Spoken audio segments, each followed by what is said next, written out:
We don't always agree, him and me. I'm not always so nice. I knew I wanted to marry him the day I met him. We're not always in sync. When I say marry, in 1998, I wasn't thinking about the potential for same-sex marriages. I wasn't thinking about the fact that the state of California was going to be a trailblazer and that we were going to get married there, as we've done, and that New York State would follow right after. Those are all unbelievable experiences to have when feeling like I've gone through my whole life expecting that would never happen, and that I would never be given something that would, in the eyes of society, say, you're an equal member. Or he fidgets, he just wants to touch my digits.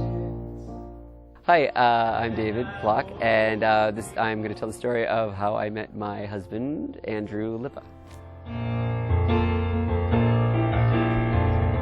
In 1998, David and I met at Lincoln Center. We saw a show. I was in New York. I lived in LA at the time, and I was in New York for a movie premiere of a movie I had cast. And David went with a mutual friend of ours named Jason. He says, "This is my friend David Bloch, who's here from Los Angeles." And he appeared like from around a corner, and it was like music and angels and harps and singing and glitter. And it sounds really silly, but it was really true. It was like, oh, you know, as he came around the corner.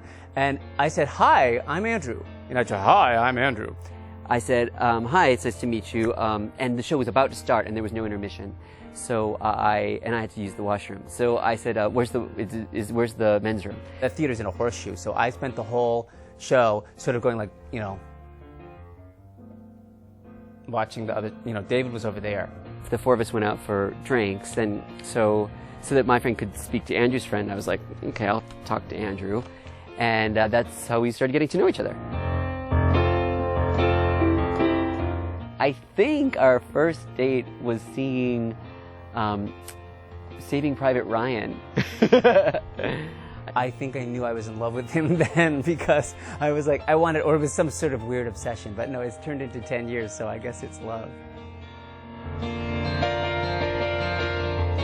As I got to know more and more about him, although I didn't have a list of necessarily of anything I was looking for, if I'd had a list, I started realizing that he was what I was looking for in my life. When You're a Good Man, Charlie Brown opened, and I went out to New York to see You're a Good Man, Charlie Brown, and he introduced me to his parents and was so concerned about what, you know, I would think of them so that I would like him, and I saw how good he was to his parents.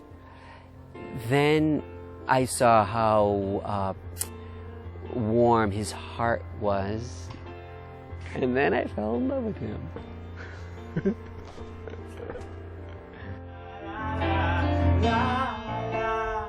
There really wasn't a proposal per se. We discussed how we were going to celebrate our 10-year anniversary. I thought we should take a trip. I thought we should go to Israel or something. I said I wanted to have a commitment ceremony. And again, it was kind of like the difference between the two of us. I'm sort of a little grand, and David's a little shy. Reform Judaism recognizes gay marriage. And that was the first step in me feeling like, oh wow, this is not just, doesn't have to just be some pretend thing, this can be real.